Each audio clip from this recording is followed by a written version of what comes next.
video, watch me take a trip to the Office of Authentications in Washington, D.C., organize all the necessary documents with the actual costs, and submit everything online for a Colombia visa. Let's go. All right, guys, one of the first things that you're going to want us to do when you're starting the process to apply for your Colombian visa is you will want to obtain a background check. Now, in the past, Colombia was willing to accept background checks on the state level. Now, as of November 2024, you need to have a federal background check, which can only be done through the FBI. And the FBI has a specific division that handles the fingerprinting. You're going to go to the FBI webpage, put in your email address, check your email, click on the link, and complete the application online. Then they will instantly email you a barcode. Now, you're going to print out that barcode, and depending on where you are located, you're also going to print out the fingerprint form. So, for example, if you are in Medellin, you would take that fingerprint form to the local notary, and then afterwards, you would mail it to the United States. Take a look. Okay, guys, so Sarah and I just went into Notaria 20 to get some information. And Notaria 20 is a great place to get your fingerprints done if you are in Medellin. It's right across the street from Exeter Wow, right next to SmartFit. And it's about a 10-minute walk from Provenza. Sarah, what was the name of the lady that we spoke with? Juliana. Now, Juliana is the one that you want to ask for when you come here. And how much does it cost for just the fingerprints? 20,000 pesos. So 20,000 for the fingerprints, and then to get that notarized, how much more? Another 20,000. So there you go, guys. For 40,000, you can get your fingerprints and the appropriate certification done. And then from here, you're gonna go over to the FedEx office and mail that document over to the FBI in the United States. All right, guys, so now that you have your fingerprints, you have the fingerprint form, you have the notarized certificate, and you've also gone to your email and you've printed out the barcode that the FBI provided you. You're going to come here to FedEx. Now, this particular FedEx location is actually a corporate location, and I'm only about 1 block away, probably about a 5-minute walk from Jumbo, Las Vegas. Now, the reason I make a point of explaining that this is a corporate location is that there are other companies that are third parties, but if you want to avoid hassle and if you want to reduce your costs, I highly recommend finding an actual corporate location. When you drop off your fingerprints here, you will get a barcode from them where you can track your delivery, and you should expect that from Medellin to Virginia, it will take about 2 to 3 days, 2 to 3 business days. Typically, if you bring your documents here before 6 p.m. In the evening, FedEx takes the documents to the Medellin airport, and then by 6 a.m. the following morning, those documents, or rather that plane, arrives in Miami for distribution.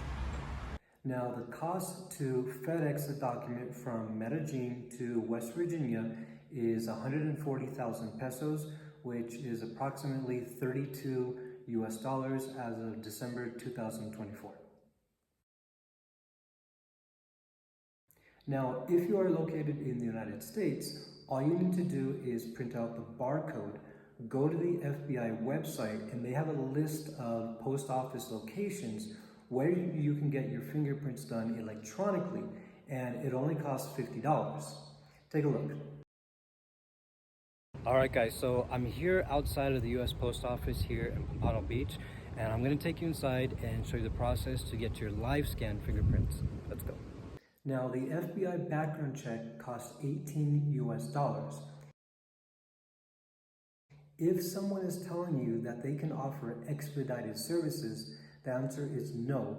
The FBI does not offer expedited services. Take a look.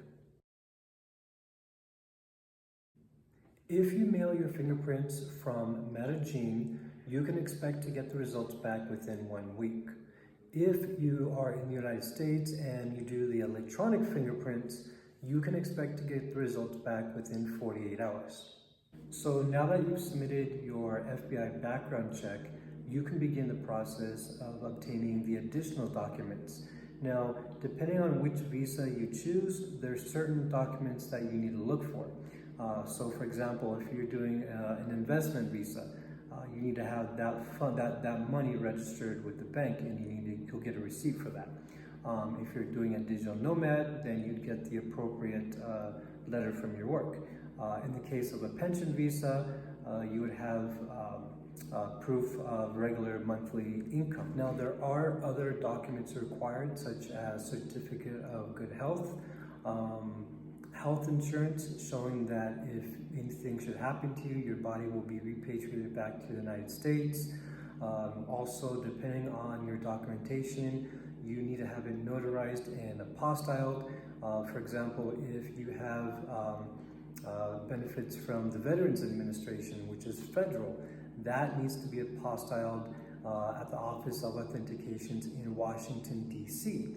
If you have benefits from the Social Security Administration, that's one of the few federal documents that you can actually get done apostilled on the state level. You can actually get an apostille in Florida. And in fact, my company, we have a location in Miami. We have a notary that will notarize the document so that it can be apostilled in Tallahassee. So now that you've requested all of these documents, if you are in Colombia, hopefully you have a family member in the United States that is able to receive your mail and then electronically scan and email you everything. In my company's case, we have an office in Miami, and we have a secretary that receives mail on behalf of our clients, and we're able to administer it. All right, folks, I'm currently in Medellin, and right now I'm about to catch a flight to Washington, D.C. to the Office of Authentications.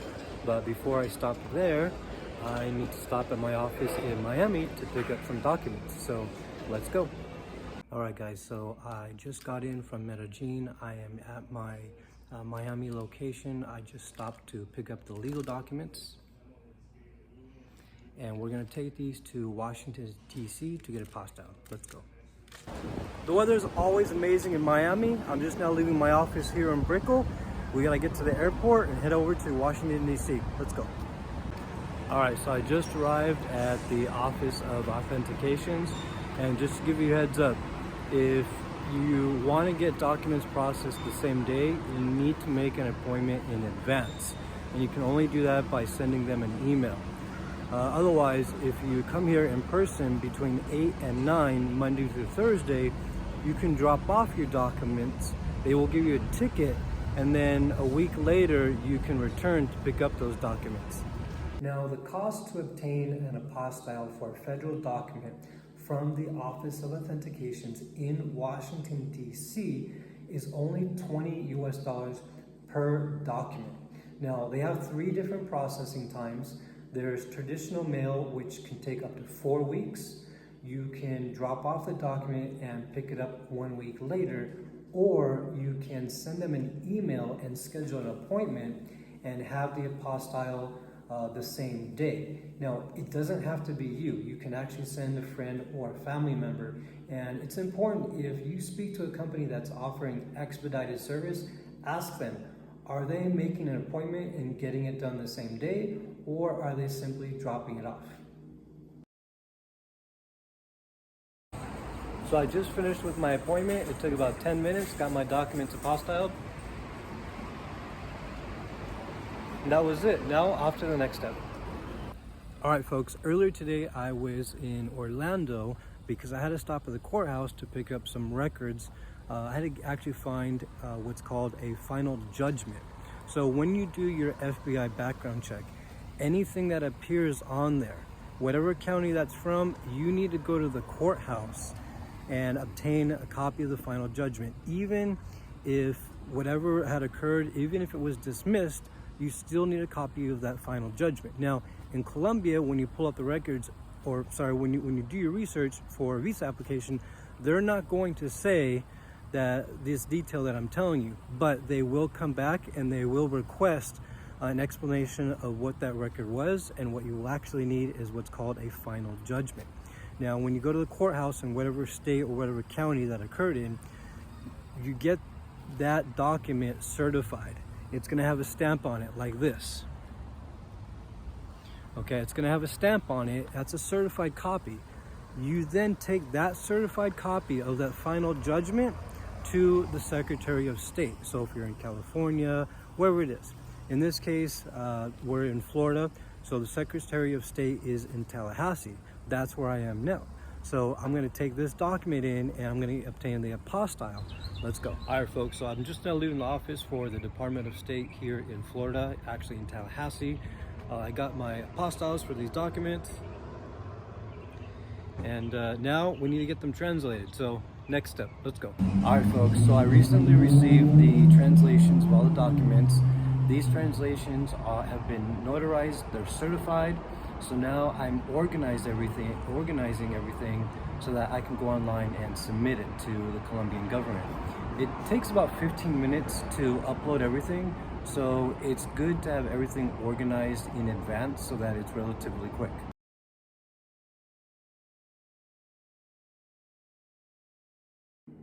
So at this point, we've entered the data, we've submitted the application, and we paid the visa study fee, which is approximately 218,943 Colombian pesos, which is roughly 49 US dollars.